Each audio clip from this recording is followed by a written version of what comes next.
성경 부지런히 읽으시기 바랍니다. 자, 하나님 말씀 교독으로 읽습니다. 요한복음 10장 1절에서 10절입니다. 교독으로 읽습니다. 내가 진실로 진실로 너에게 이르노니 문을 통하여 양의 우리에 들어가지 아니하고 다른 데로 넘어가는 자는 절도며 강도요, 문지기는 그를 위하여 문을 열고 양은 그의 음성을 듣나니 그가 자기 양의 이름을 각각 불러 인도하여 내느니라.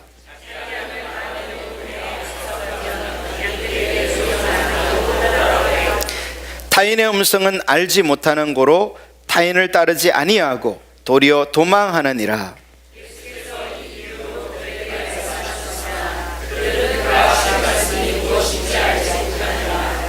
그러므로 예수께서 다시 이르시되 내가 진실로 진실로 너에게 말하노니 나는 양의 문이라.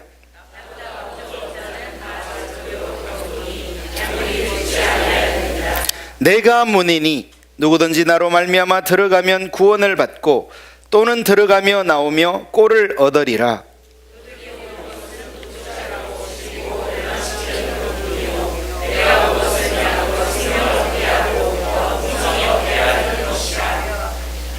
아멘.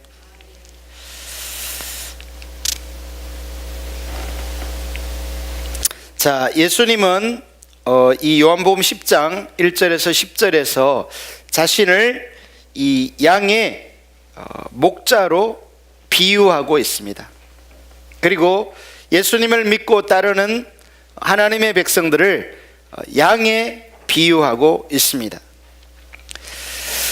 예수님께서 이렇게 자신은 양의 목자고 예수님을 믿는 자들은 양이라고 말씀하셨는데 사람들이 그 말을 잘 알아듣지를 못합니다. 6절을 보시면 예수께서 이 비유로 그들에게 말씀하셨으나 그들은 그가 하신 말씀이 무엇인지 알지 못하니라.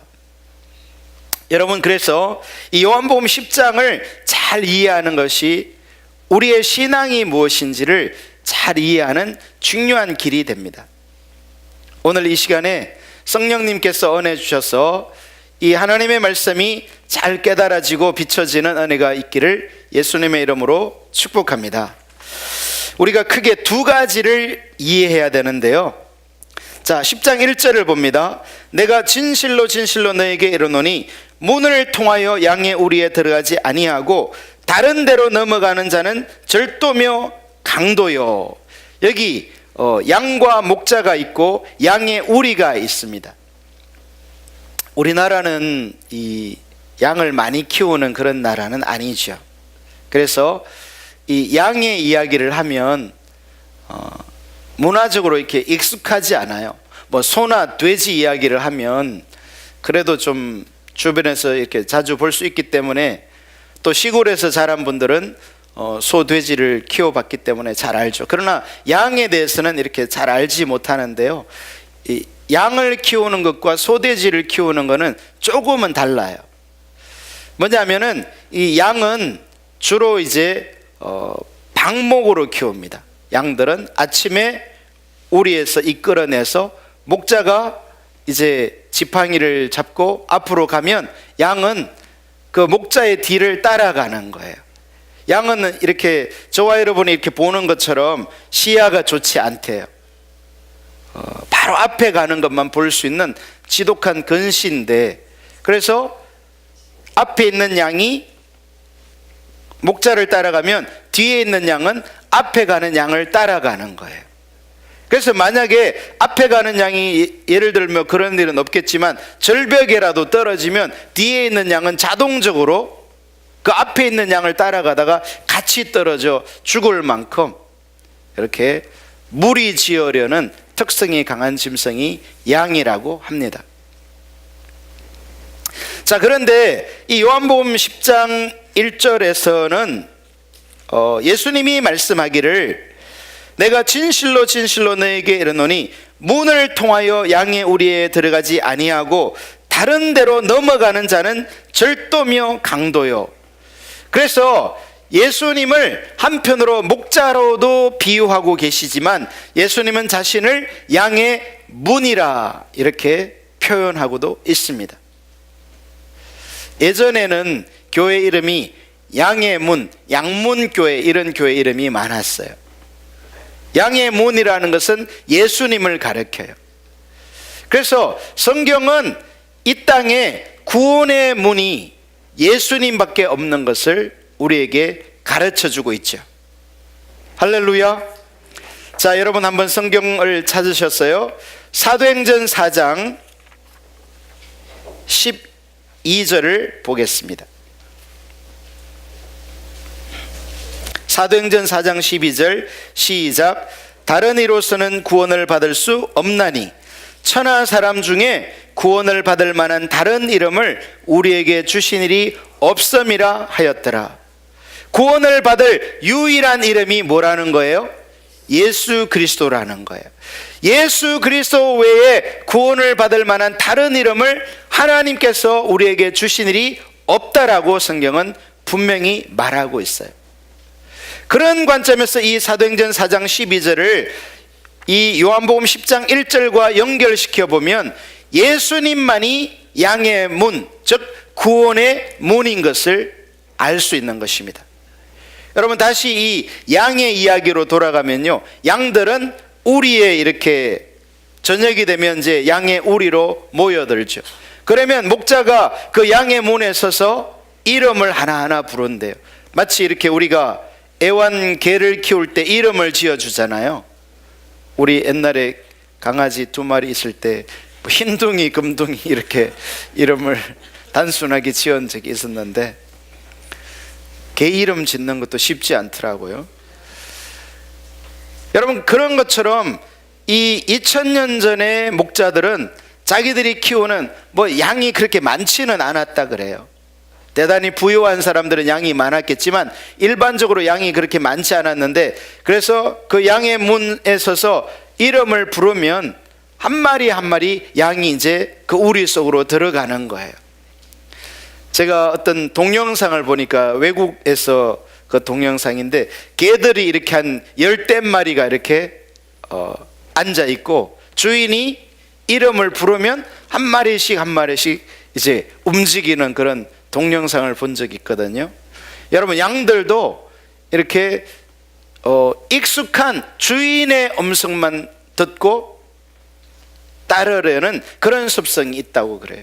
그러니까 주인이 아닌 사람이 그 양의 이름을 알고 흰둥아 금둥아 아무리 불러봤자 양은 들은 척도 안 하는 거죠.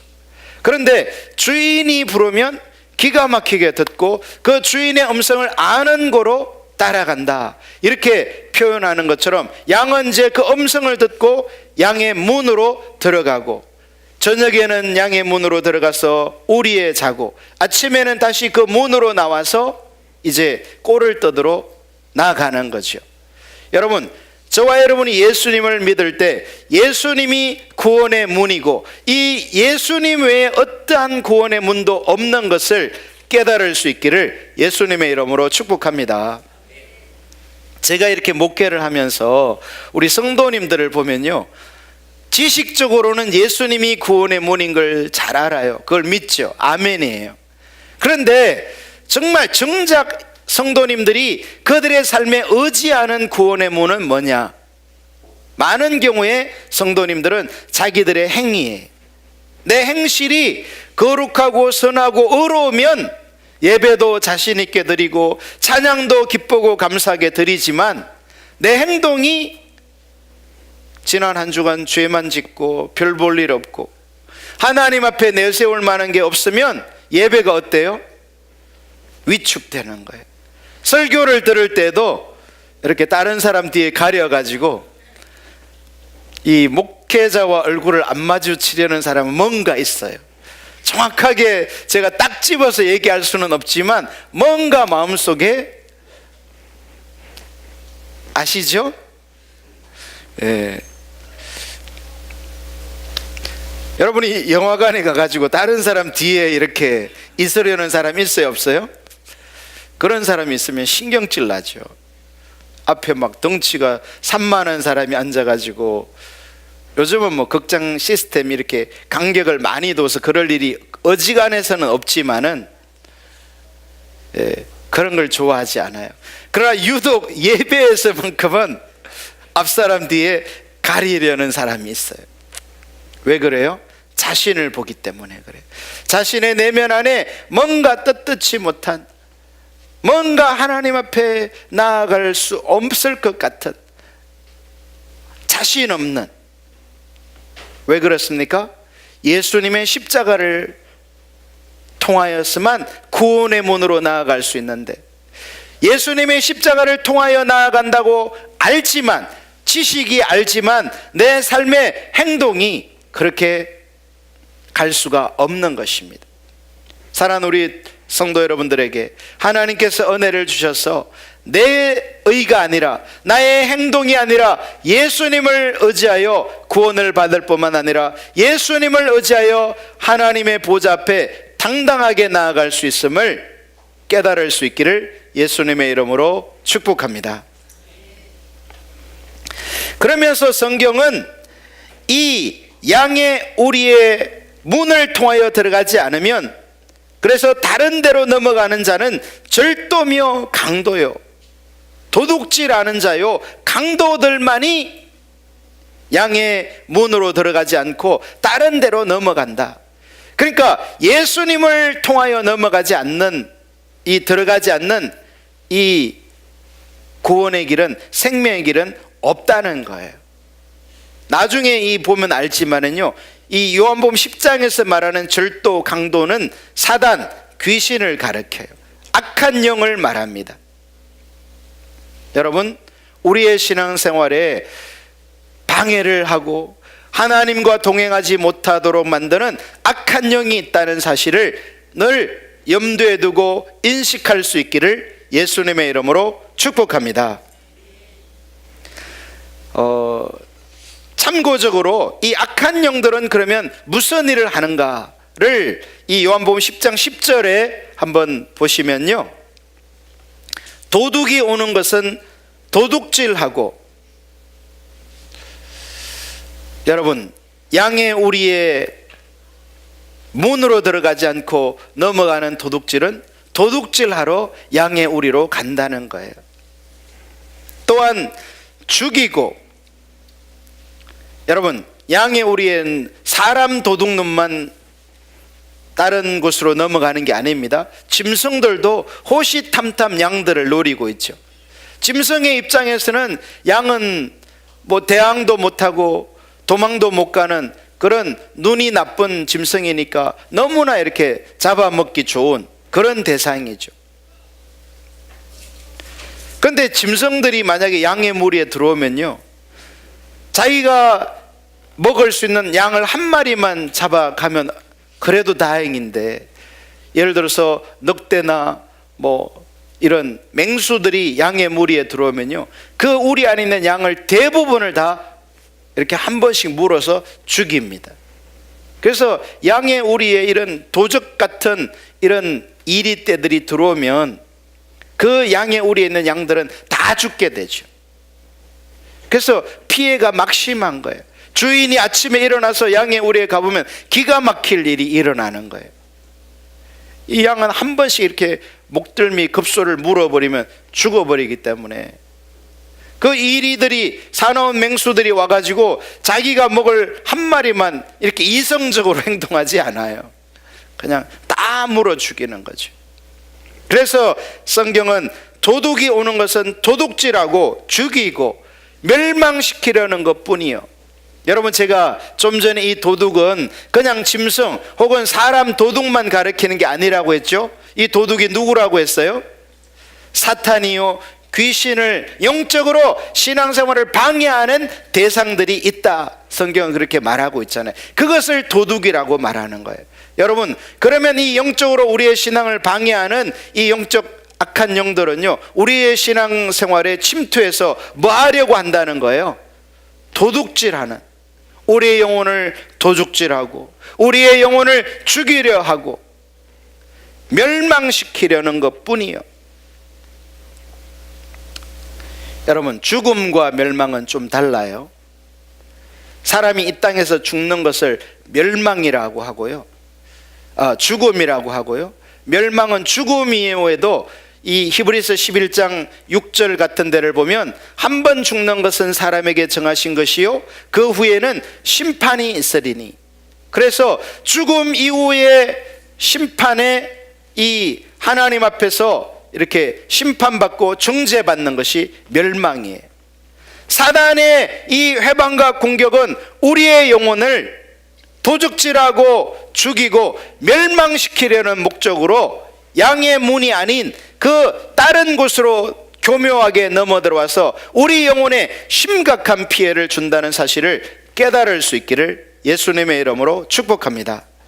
반면에 예수님은 양의 문, 구원의 문, 하나님이 주신 하나밖에 없는 생명의 문이라는 사실을 깨달을 수 있기를 예수님의 이름으로 축복합니다. 3절을 보시면요, 문지기는 그를 위하여 문을 열고 양은 그의 음성을 듣나니. 여러분, 양이 누구의 음성을 들어요? 목자의 음성을 듣는 거죠. 그래서 이 지금 요한복음 10장에서 예수님이 말하려고 하는 것은요, 이 예수님을 믿는 하나님의 백성들은 양인데, 그리고 예수님은 목자인데, 이 목자와 양의 관계는 양은 목자의 음성을 듣는다, 즉 목자의 음성을 구분해 낸다는 거예요. 여러분이 사랑하는 가족들이 전화를 하면, 여러분의 자녀나 부모님이나 남편과 아내가 전화를 하면 여보세요만 해도 어때요? 누군지 알아요? 몰라요? 남편이 전화했는데 여보세요 하는데도 누구세요? 이렇게 대답하는 사람은요, 심각한 지금 문제가 있는 거예요. 내가 그걸 알려 해서가 아니라 자동적으로 알게 돼 있어요. 제가 여러분께 전화했는데도 누구세요? 이러는 분은요, 저하고 별로 안 가까운 사람이에요. 왜냐하면 통화를 자주 하면요, 여러분 어떨 때는 이렇게 그냥 보는 목소리와 이렇게 전화 음성이 약간 다를 때 있잖아요. 근데 그거 어떻게 구분해내요? 다른 거 없어요. 그냥 자주 통화하면 그 사람 목소리 딱 들으면 알죠. 속일 수가 없어요. 막 이렇게 막 음성을 변조시켜 가지고 여보세요 막 이러지 않는 한 그러지 않는 한 다 알아요. 그래도 알죠, 변조시켜도. 여러분, 성경이 우리에게 가르쳐 주려고 하는 것은요, 예수님의 양인 저와 여러분은 목자이신 예수님의 음성을 뭐 한다? 듣는다. 여기서 듣는다라는 말은 그냥 단순히 귀로 듣는다 이 말이 아니라 알아듣는다 이 얘기예요. 예수님이 부르면, 청기라 이렇게 부르면 예수님의 음성인 줄 금방 알고 예수님께 달려간다 이거예요. 할렐루야. 만약에 저와 여러분이 예수님이 부르는데도 누구세요 이러면요, 그거 지금 사이가 좋은 거예요, 별로예요? 예, 사이가 지금 별로 이렇게 친밀하지 않은 거예요. 가깝지 않은 거예요. 사실 우리가 성경에 보면 하나님이 부르는데도 못 알아듣는 사람이 나오죠. 누구예요? 예, 구약 성경에 사무엘상 2장을 한번 보겠습니다. 여러분 성경을 다 찾으셨어요? 사무엘상 2장으로 가보겠습니다.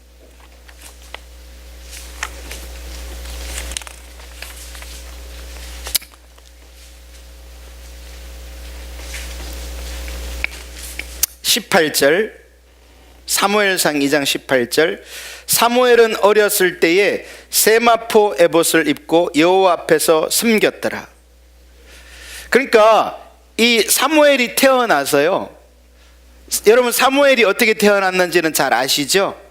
사무엘의 어머니 한나가 자녀가 없어서 이렇게 고통받고 어려움을 겪었는데, 이 고대 시대는 자녀가 없는 것을 하나님의 저주로 여기는 그런 풍습들이 있어서 이 한나가 그것 때문에 너무 힘들어서 하나님께 기도하고 기도했더니 자녀가 생겼어요. 근데 사실 자녀가 생기기 이전에 한나가 서원 기도를 했죠. 하나님 자녀를 주시면 내가 뭐 하겠습니다? 하나님께 드리겠습니다. 그래서 젖대자마자 이 사무엘은요, 하나님 전에 바쳐져서 성전에서 길리어진 아이예요. 한편으로 이렇게 부모의 의지에 의해서 드려졌는데, 사무엘은 자기가 서원한 건 아니잖아요. 엄마가 자식 없어서 서원해서 성전에 드려졌기 때문에, 어린 나이에 이 엄마를 떠나서 살았기 때문에 마음에 상처가 있었는지는 모르겠어요. 어쨌거나 이 어린 사무엘이 성전에서 지금 옷도 뭐를 입고 있어요? 18절에 보니까 세마포 에봇을 입고, 여기 세마포 에봇이라는 것은요, 제사장들이 입도록 돼 있는 그런 옷이에요. 그 여성들 이렇게 속옷 같은 옷, 이렇게 통으로 위에서부터 이렇게 발목까지 끌리는 하나로 된 옷을 에봇이라 그래요. 흰 옷이죠. 제사장들은 그 당시에 그 옷을 입고 성전에서 섬겼어요. 근데 여러분, 이 꼬마가 지금 막 한두 살 된 이런 어린 아기가 가운 입고 성전에서 놀고 있는 거예요. 어떻게 보면 되게 기특하기도 하지만 어떻게 보면 좀 불쌍하죠. 21절 보십시오. 여호와께서 한나를 돌보시사 그로 하여금 임신하여 세 아들과 두 딸을 낳게 하셨고, 아이 사무엘은 여호와 앞에서 자라니라. 그 후로도 한나는 많은 자녀들을 낳았는데, 이 첫 번째 낳은 아들 사무엘만큼은 성전에서 자라도록 했던 거죠.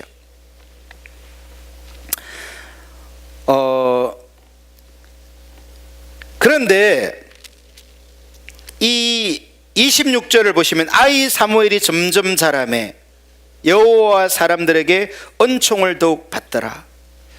여러분, 정말 이렇게 자녀들이 제일 좋은 양육은요, 저는 이런 거라고 생각해요. 하나님과 사람들에게 사랑받는 아이. 할렐루야. 예수님도요, 어린 시절에 이렇게 하나님과 사람 앞에서 점점 더 사랑스러워 가시더라 그랬어요. 우리 등대교회 모든 자녀들이 이렇게 하나님 앞에 사람들에게 은총을 받기를 예수님의 이름으로 축복합니다. 자, 그런데 이렇게 성전에서 자라는 이 아이 사무엘이 아직 하나님의 음성을 알지 못해. 3장 1절을 봅니다. 아이 사무엘이 엘리 앞에서 여호와를 섬길 때에는 여호와의 말씀이 희귀하여 이상이 흔히 보이지 않았더라. 뭐가 희귀하다고요? 말씀이 희귀하다. 그러니까 여기서 말씀이 희귀하다는 말은요, 기록된 말씀이 없다는 얘기는 아닙니다. 지금 이미 창세기, 출애굽기, 레위기, 민수기, 신명기, 모세 오경은요 존재하던 때예요. 기록된 말씀은 아주 귀했을지 모르지만 존재했단 말이에요. 더군다나 지금 성전은 엘리가 대제사장으로 있는 곳이기 때문에 최소한 한 권의 성경은 그곳에 존재했을 거예요. 그런데 성경이 말씀이 희귀하다, 이 말은 뭐냐면, 이 말씀은요 기록된 말씀이 아니라 하나님의 음성으로부터 나오는 말씀, 하나님의 영광으로부터 나오는 말씀, 하나님과 인격적 관계 안에서 들려오는 그 말씀이 뭐하다는 거예요? 희귀하다는 거죠. 여러분, 그렇게 본다면 오늘날 저와 여러분은 성경책을 다 가지고 있잖아요. 하다못해 스마트폰에도 성경이 다 있죠. 저는 여러분이 스마트폰으로 성경 보는 걸 판단하거나 정지하지 않습니다. 시대가 바뀌어가기 때문에 뭐 그래도 괜찮다고 생각해요. 그러나 스마트폰을 너무 빠지는 것은 좋은 게 아니죠. 자, 그런데 여러분 보십시오. 저와 여러분이 막 이렇게 스마트폰에 말씀이 그 안에 저장돼 있어서 우리가 움직이는 곳이면 어느 곳이나 말씀이 다 있지만, 하나님으로부터 들려오는 그 말씀은 희귀할 수 있어요, 없어요? 하나님이 여러분에게 기록된 말씀이 아닌 생생한 관계성 속에서 주시는 말씀은 얼마든지 희귀할 수 있어요. 하나님과 인격적 관계가 안 되면, 여러분 제가 인격적 관계 그러니까 뭐 인격적 관계가 뭔가 이러실 수 있는데, 인격적 관계는요 그냥 서로 아는 거예요. 안면이 있는 거예요. 여러분, 안면이 있으면 어때요? 여러분이 아파트에서 안면 있는 사람을 그냥 휙 지나가면 상처받아요, 안 받아요? 상처받죠. 근데 그 사람이 나오고 가까우면 가까울수록 그냥 지나가면 어때요? 잘 몰라요? 여러분, 남편이 저기 야우리에서 약속을 안 했는데 남편과 아내가 거기서 만났어요. 근데 남편이 생까는 거예요. 모르는 척해. 그러면 상처받아요, 안 받아요? 상처 조금 받아요? 엄청 받죠. 왜 많이 받아요? 예, 친한데 모른 척 하면요 더 상처를 크게 받는 거예요. 여러분, 인격적 관계여서 그래요. 인격적 관계 안면이 있는데 모른 척 하면요 기분이 안 좋은 거예요. 그런데 모르는 사람이면 오히려 우리 문화에서는 아는 척 하기가 힘들죠. 여러분, 서양 사람들은 전혀 모르는 사람도 길에서 만나면요 그냥 안 지나갑니다. 뭐 굿모닝 하든지 헬로 하든지 약간의 친근감을 아주 뭐 포옹을 한다든지 이러지는 않지만 그게 좀 이상하죠. 그러나 이렇게 인사 정도는 합니다. 우리는 막 이렇게 사람을 만나면 무서울 때가 있잖아요. 이렇게 혼자 산책을 한다든지 등산을 가던데 이렇게 혼자 만나면 약간 두렵죠. 근데 서양 사람들은요 좀 그런 걸 완화시키기 위해서 그런지 몰라도 꼭 이렇게 인사를 해요. Hey, hello, 뭐 이렇게 Good morning, 뭐 이런 식으로. 그러면 나도 그렇게 하면 이제 이렇게 지나가죠.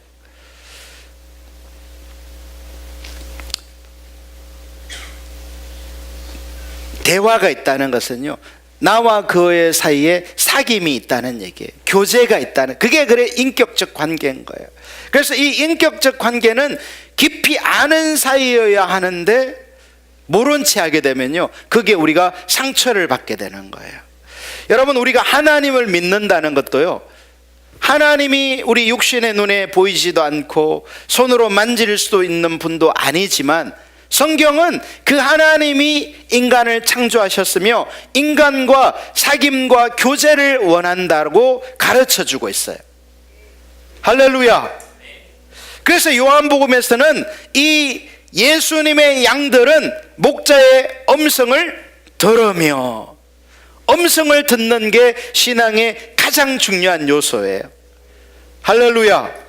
자, 어쨌든 사무엘상 3장 1절에서 아이 사무엘이 엘리 앞에서 여호와를 숨길 때는 여호와의 말씀이 희귀하여, 그러니까 말씀이 희귀한 이 상황은 하나님과의 깊은 관계가 있는 거예요. 지금 하나님과 별로 인격적 만남과 사귐과 교제가 되는 거예요? 안 되는 거예요?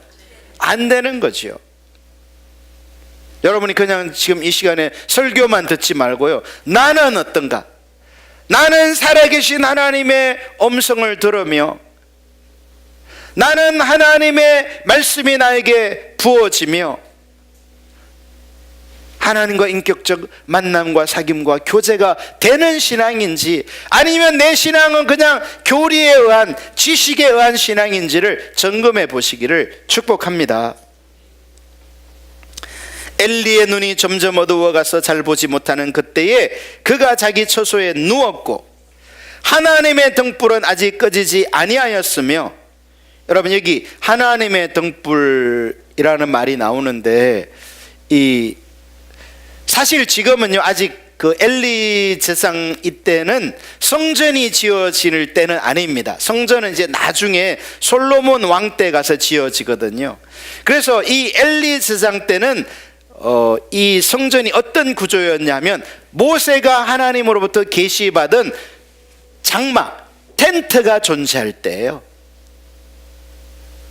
그래서 이 장막 텐트 안에 하나님의 법궤를 모셔뒀고요, 그 하나님의 그 법궤와 이 사무엘이 있는 곳 사이에는 또 다른 텐트로 이렇게 가려져 있는, 지금 우리 등대교회를 생각해 보면 이게 제가 서 있는 이 강대상, 피아노가 서 있는 이 부분으로 이렇게 텐트로 가려놓은 상황인 것입니다.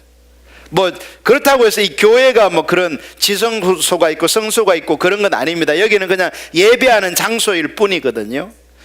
그런데 엘리 제사장 사무엘이 이렇게 있을 때는요, 모세가 하나님으로부터 계시를 받아가지고 이 법궤를 이 지성소 안에 뒀으면 그 지성소를 커튼으로 이렇게 막아서 그 다음에 여러분이 앉아있는 곳이 성소가 되는 거예요. 그리고 이 성소 안에는 세 가지 물건이 있었는데, 성소에 딱 들어가면 맞은편에 바로 이렇게 성도들이 기도하는 그 기도의 향이 그게 이렇게 피어 올려져 가도록 하셨어요. 그리고 그 이 성소로 들어가는 이 좌편에는 바로 지금 여기서 말하는 하나님의 등불 혹은 등대라고도 말하는 그 금으로 된 촛대가 이렇게 7개의 촛대가 이렇게 하나의 심지가 아니라 하나의 봉에 7개 촛대가 이렇게 금촛대가 있는 그것이 바로 하나님의 등불인 것입니다. 제사장들이 하는 주된 일이 이 불 안 꺼트리는 거예요. 그리고 이 등대 맞은편에는 또 이렇게 떡상이 거기에 진열되어 있어서 그 떡상을 이렇게 한 줄에 6줄씩 12줄을 이렇게 세워놓도록, 그래서 이렇게 항상 따뜻한 떡이 거기에 진설되어 있도록, 그래서 그것을 진설병이라 그래요. 병이라는 말은 떡병, 그래서 차려놓는 떡이다 이런 뜻이에요. 사실 나중에 알고 보면 이 금촛대, 성전을 밝히는 금촛대가 뭔 거예요? 예수님이 그 촛대를 뭐라고 하셨어요? 내가 세상의 빛이다 라고 말씀하심으로써 이 성전 안에 있는 그 촛대가 예수님을 가리키는 거예요. 할렐루야. 그리고 이 맞은편에 있는 그 하나님 앞에 차려놓던, 여러분 뭐 하나님이 떡 먹는 거 아닙니다. 하나님 육신이 아니니까. 그런데도 하나님이 그 떡을 진설해 놓도록 말씀하셨어요. 이유가 뭘까요? 나중에 예수님이 요한복음 6장에서 내가 뭐라 그랬어요? 내가 생명의 떡이다 라고 말씀하심으로써 성전에 있는 그 모든 기물들이 예수 그리스도를 가리키는 것을 우리가 알게 되는 거죠. 할렐루야.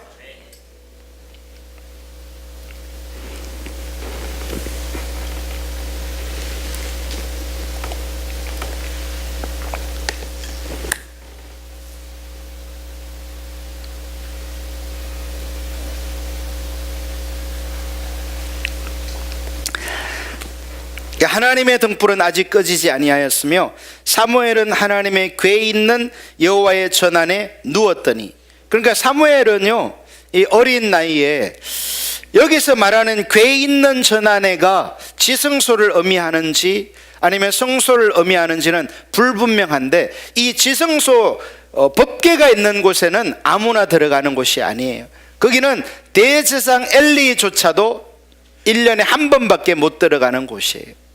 그래서 아마도 이 편의상 궤 앞에라는 그 표현이 이렇게 커튼으로 막아놓은 곳이기 때문에 아마 성소에 사무엘이 있지 않았을까 생각하는데요, 여호와께서 사무엘을 부르시는지라 그가 대답하되 내가 여기 있나이다 하고 엘리에게로 달려가서, 여러분 사무엘이 왜 하나님이 부르는데 내가 여기 있나이다 하고는 사람 엘리에게 달려가죠? 누가 불렀다고 생각한 거예요? 엘리 제사장이 불렀다고 생각한 거죠. 자, 그래서 5절에 사무엘이 말합니다. 이르되 당신이 나를 부르셨기로 내가 여기 있나이다 하니 그가 이르되 나는 부르지 아니하였으니 다시 누우라 하는지라.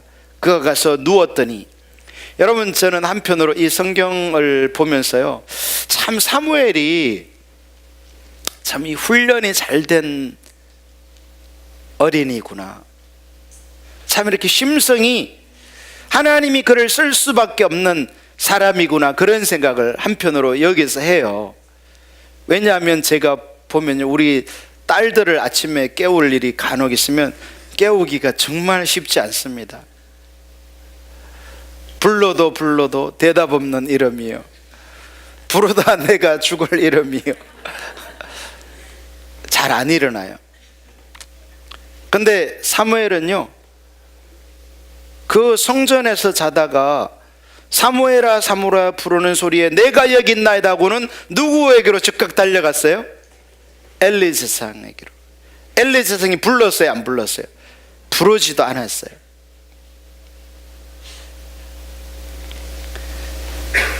그 다시 누우라 하는지라 그가 누웠더니 여호와께서 다시 사무엘을 부르시는지라. 여러분, 지금 밤이 점점 깊어가고 있는 시점에 여러분은 밤이 깊어가면 안 되겠죠? 밤이 깊어가고 있는 시간이에요. 한번 자다가 깼어요. 그런데 또 부르는 음성이 있어요. 좀 전에 엘리 제사장에게로 달려갔는데 안 불렀대. 근데 또 부르는 소리를 들었어요. 사무엘이 어떻게 해요? 사무엘이 일어나 엘리에게로 가서 이르되 당신이 나를 부르셨기로 내가 여기 있나이다 하니 그가 대답하되 내 아들아 내가 부르지 아니하였으니 다시 누우라 하니라. 두 번 아니래요.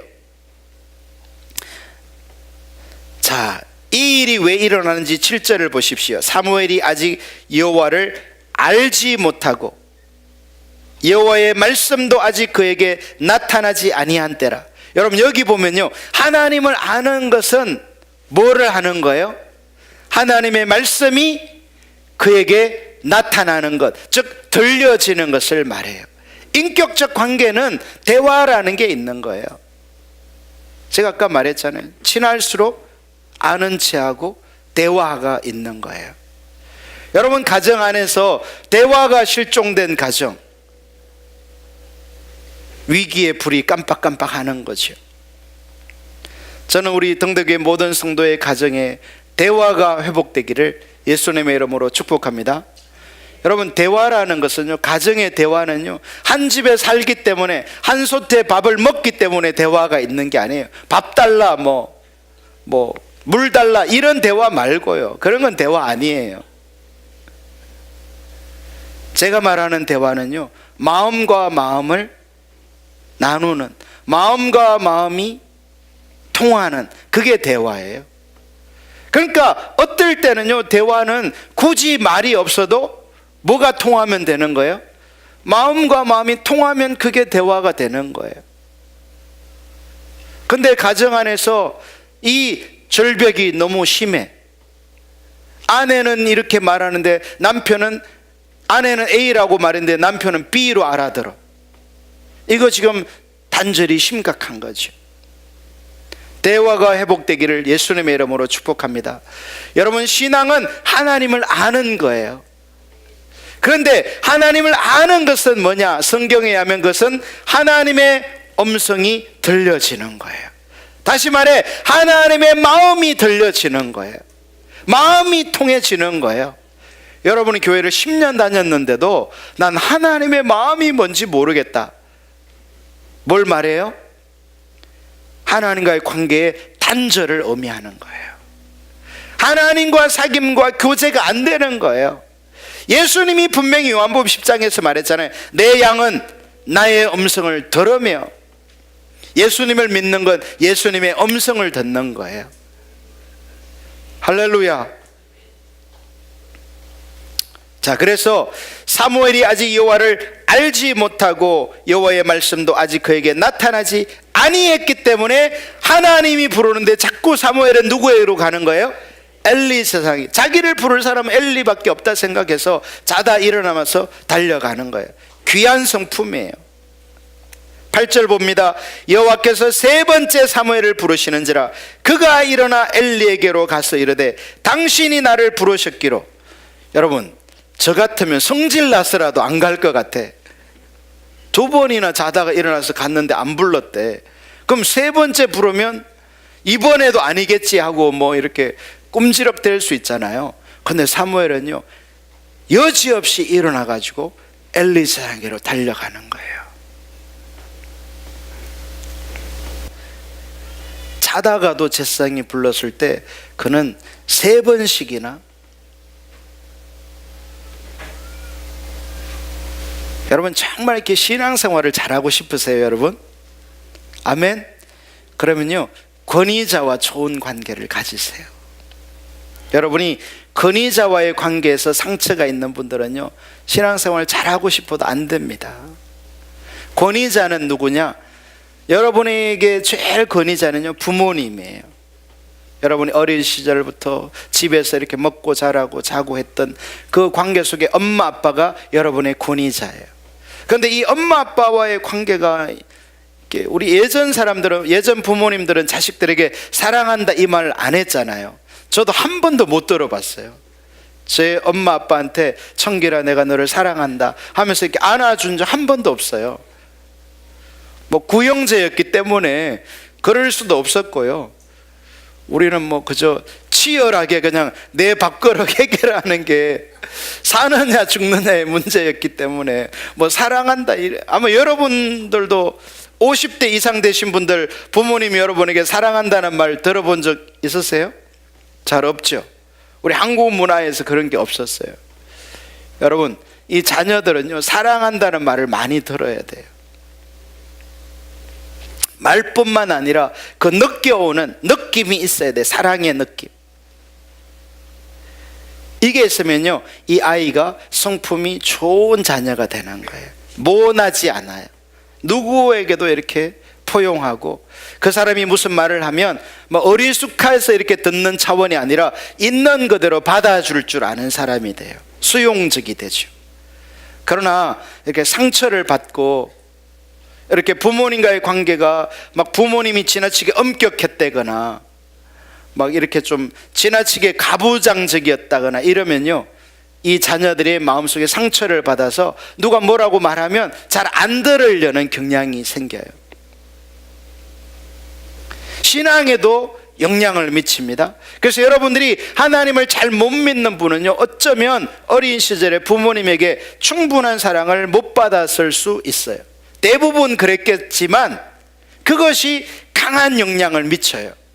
그 여러분들이 이렇게 내가 사람에게 난 잘 못 다가간다, 이렇게 왠지 좀 이렇게 주저하고 이런 분들은요, 잘 살펴보면 어렸을 때 부모님으로부터 이렇게 부모님이 안아주거나 사랑한다는 이 고백을 받은 기억이 없을 거예요. 그러나 물론 우리는 너무 감사하게 예수님의 사랑을 받을 수 있죠. 할렐루야. 여러분, 예수님의 이 십자가 사랑은 너무나 놀라워서요, 부모님에게 못 받은 그 사랑을 충분히 채워주는, 상쇄시키는 능력이 십자가에 있어요. 할렐루야. 그래서 우리는 상처받은 채로만 살지 마시고 십자가의 사랑으로 내면의 아픔과 상처가 회복되고 치유되기를 주님의 이름으로 축복합니다. 어쨌건 이 관계의 어려움을 겪는 사람들은 이렇게 사랑을 충분히 받아야 되는데, 제가 아까 사무엘이 예수님이 하나님과 사람에게 사랑스러워갔다, 사랑을 받았다 이렇게 말했는데 그게 필요하다고 했잖아요. 여러분, 우리가 부모로서 자녀들에게 공부하라는 말보다 사랑한다 이 말이 더 필요해요. 할렐루야. 여러분, 그래서 여러분들이 부모님과의 관계가 꼭 회복되기를, 그래야 신앙이 자랍니다. 할렐루야. 권위자는요, 부모님만 있는 게 아니에요. 권위자는요, 학교에 가면 선생님도 권위자고요, 교회에 오면 목회자도 여러분의 권위자예요.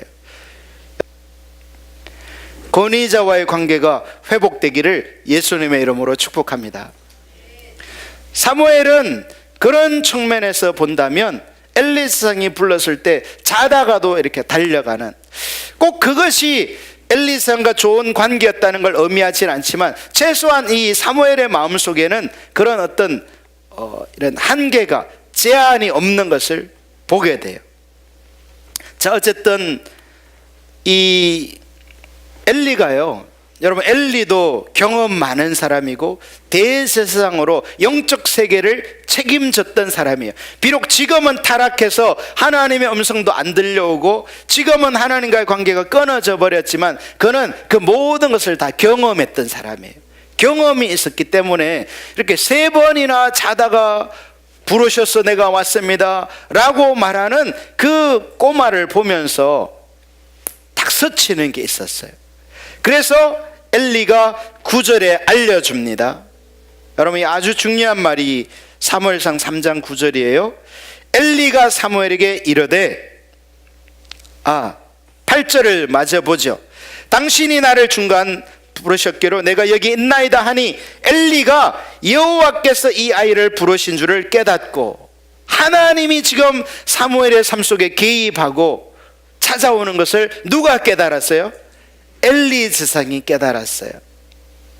이것은요 무엇을 말하냐면, 말씀드린 것처럼 엘리 지상이 이미 하나님과의 사귐과 교제와 하나님이 찾아오시는 게 뭔지를 알았다는 것을 의미해요. 지금은 안 되지만. 엘리가 사무엘에게 이르되 가서 누웠다가 그가 너를 부르시거든. 그가 누구예요? 하나님이죠.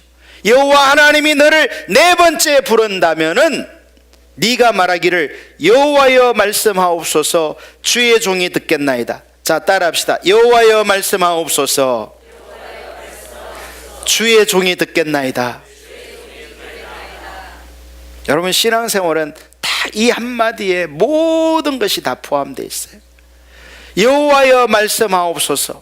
이 말은요 하나님이 찾아오는 것이며 하나님의 음성을 듣는 것이며, 예수님이 요한복음 10장에서 말했잖아요. 양은 내 음성을 들으며 나를 따라오느니라.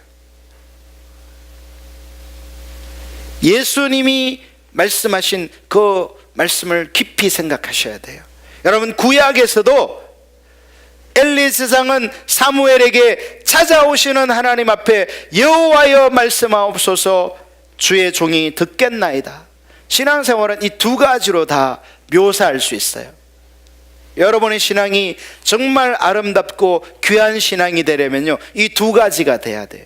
첫째는 누구의 음성을 들어야 돼요?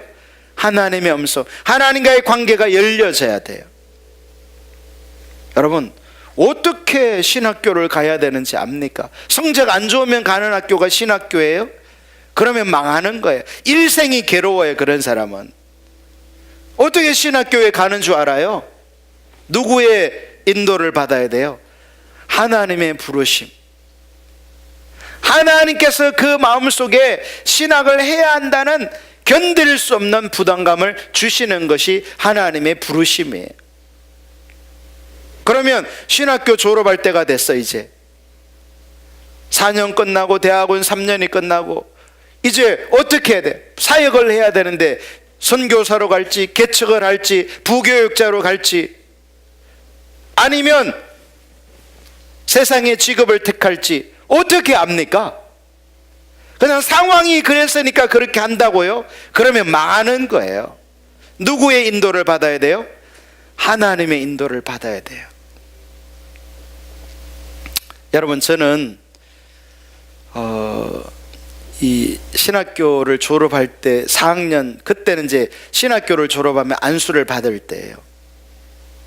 30년 전에는. 그런데 이 신학교를 졸업할 때가 됐는데요, 내 마음속에서 이 목회에 대한 자신감이 없는 거예요. 분명히 신학교에 올 때는 하나님의 부르심을 받고 왔는데 신학 공부를 4년간 영국까지 치면 6년간 하고 나니까요, 이 마음속에서, 여러분 신학교에 가면 막 믿음을 북돋아주는 그런 곳이 아닙니다. 신학교는 오히려 믿음을 깎아버리는 곳이에요. 이론적으로 학문적으로 접근하기 때문에요, 신앙을 본인이 지키지 않으면 믿음을 다 상실해 버립니다. 그곳에서. 그래서 제가 고민이 됐어요. 어떻게 할까? 이대로는 도저히 목회를 못할 것 같은데, 그래서 제가요 기도원에 갔어요. 아직 졸업도 안 하고 이제 4학년 2학기 12월쯤 되니까 학교를 거의 안 가도 되는 그런 상황이어서 제가 기도원에 가가지고, 사실 금식하러 간 건 아닌데 가서 보니까 거기가 금식 기도원이더라고요. 전 금식을 잘 못하거든요. 그리고 아무리 거기가 금식 기도원이어도 제가 금식할 생각은 없었는데 그 방 안에 있는 분들이 다 목사님들이었는데 다 금식 중이었어요. 그래서 나만 밥 먹겠다고 못 하겠더라고요. 보니까 20일, 30일, 40일 다 돼 가시는 분, 다 그런 분들이 10명 가까이 계셨는데 혼자서 도저히 밥 먹을 수 있는 그런 여건이 아니에요. 그래서 저도 엉겁결에 금식을 하게 된대요. 진짜 힘들었어요. 막 뼈마디가 쑤시고.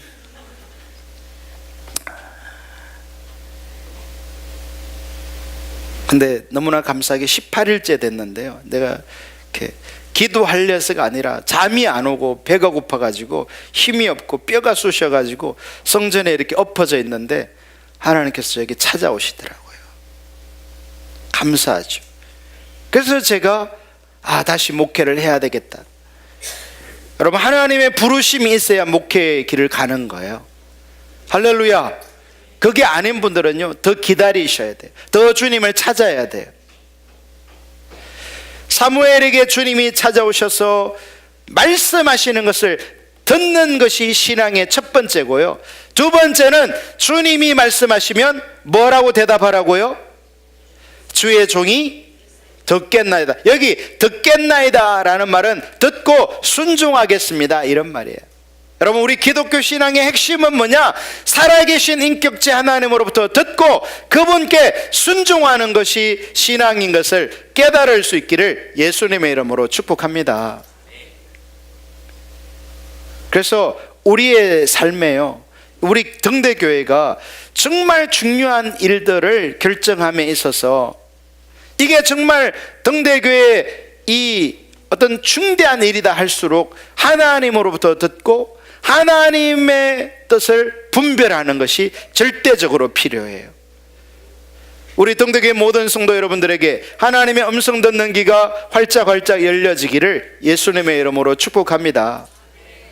물론 우리는 하나님이 주신 이성과 경험과 어떤 상식을 가지고 판단하고 행동할 수 있지만 그것만 가지고는 부족해요.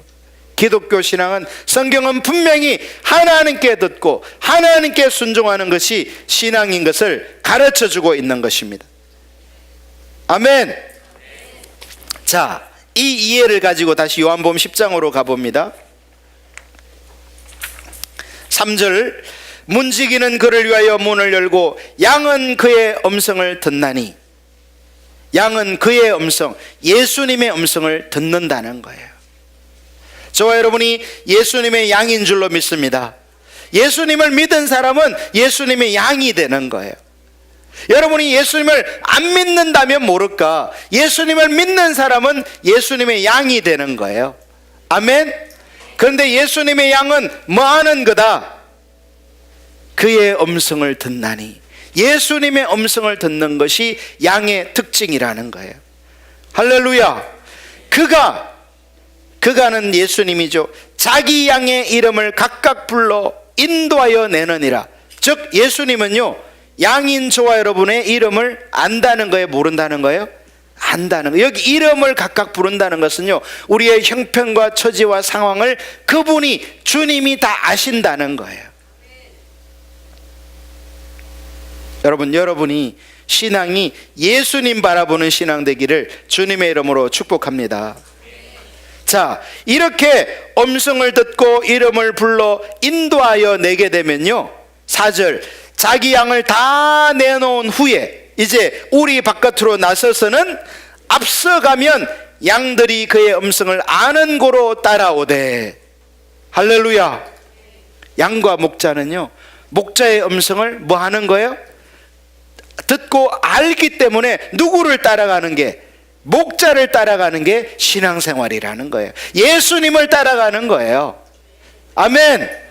그런데 우리가 예수님을 믿는다고 하면서도 그저 지식적으로 예수님은 하나님의 아들이고 이 땅에 오셔서 십자가 지시고 부활하시고 성천하셨다가 다시 재림하십니다라는 이런 지식만 가지고 한 번도 하나님의 음성을 들은 적도 없고 주님의 인도를 따라 순종해 가는 것도 없으면요, 신앙생활은 지금 심각한 거예요. 지금 예수님과 동떨어진, 나 혼자 착각하고 있는 거예요.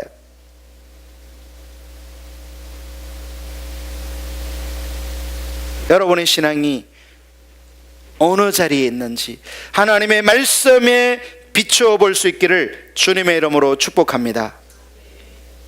타인의 음성은 알지 못하는 고로 타인을 따르지 아니하고 도리어 도망하느니라. 영적 원수의 음성은 도리어 도망하는. 여러분, 우리가 영적으로 미혹되게 되면요, 예수님의 음성을 듣고 예수님을 따라가는 신앙생활을 해야 되는데 오히려 원수의 음성을 듣고 세상을 따라가기가 쉽다는 사실을 깨달을 수 있기를 주님의 이름으로 축복합니다. 그래서 신앙생활은요, 하나님을 아는 것이며, 하나님을 아는 것은 하나님의 음성을 듣는 것이며, 하나님의 음성을 들었으면 믿음으로 주님을 따라 순종해 가는 것임을 깨달을 수 있기를 주님의 이름으로 축복합니다. 7절, 그러므로 예수께서 다시 이르시되 내가 진실로 진실로 너에게 말하노니 나는 양의 문이라. 아까 양의 문 설명했죠. 나보다 먼저 온 자는 다 절도요 강도니 양들이 듣지 아니하였느니라. 절도와 강도의 음성을 듣고 가면 죽는 거예요. 지금 이 시대도 뭐 신천지라든지 안상홍 하나님의 교회라든지, 제가 말씀드렸죠, 교회 간판이 하나님의 교회라고 써놨다고 거기 갔다가는 큰일 나요.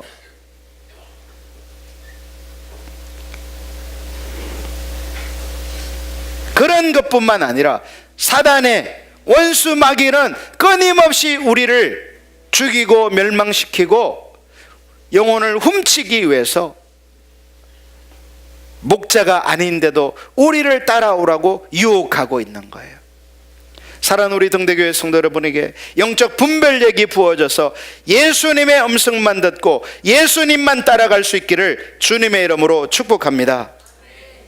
자, 그러면 예수님은 왜 우리에게 음성을 들려주시고 우리를 인도하시는가? 여러분, 양들은 왜 목자의 음성을 듣고 목자를 따라가요? 목자를 따라가야 거기에 꼴이 있고 거기에 물이 있어요. 목자를 따르지 않고는 스스로는 살 길이 없어요. 그래서 목자 되시는 예수님이 온 것은 양으로 생명을 얻게 하고, 할렐루야, 우리가 예수님의 음성을 들으면요, 거기에 생명이 있습니다. 여러분, 오늘날 현대인들은 돈이 있으면 살 길이 있는 것처럼 쏟고 있어요. 여러분, 저와 여러분을 살리는 건 돈이 아닙니다. 환경적으로 평탄한 삶이 아니에요. 저와 여러분을 살리는 것은 목자이신 예수님의 음성을 듣고 예수님을 따라가는 것이 생명을 얻는 길인 것을 깨달을 수 있기를 주님의 이름으로 축복합니다. 할렐루야. 그리고 주님은 분명히 말씀하세요. 양으로 생명을 얻게 하고 더 풍성히 얻게 하려는 것이라. 여러분, 우리가 목자 되신 예수님의 음성을 듣고 순종하여 따라가면요, 반드시 삶의 풍성한 역사들이 일어나게 돼 있어요. 할렐루야. 지금 좀 어렵고 힘들어도요, 너무 걱정하지 마세요. 저와 여러분이 분명히 목자 되신 예수님의 음성을 듣고 따라가게 되면요, 거기에는 육신적인 부요함도 따르게 돼 있고 영적인 부요함, 정신적인 건강함, 목자 되신 이 예수님으로부터 말미암아 생명의 풍성함이 온다는 사실을 성경은 분명히 약속하고 있어요. 할렐루야. 반면에 우리가 주님을 따라가지 아니하고 원수를 따라가고 자기 생각을 따라가고 하게 되면 거기에는 삶의 억압과 징계가 따라온다는 사실을 분명하게 인식하시고 목자 되시는 예수님만을 알기를, 예수님만을 따르기를 열망하고 그 가운데 서시기를 주님의 이름으로 축복합니다. 할렐루야. 우리 찬양팀 앞으로 나오십시오.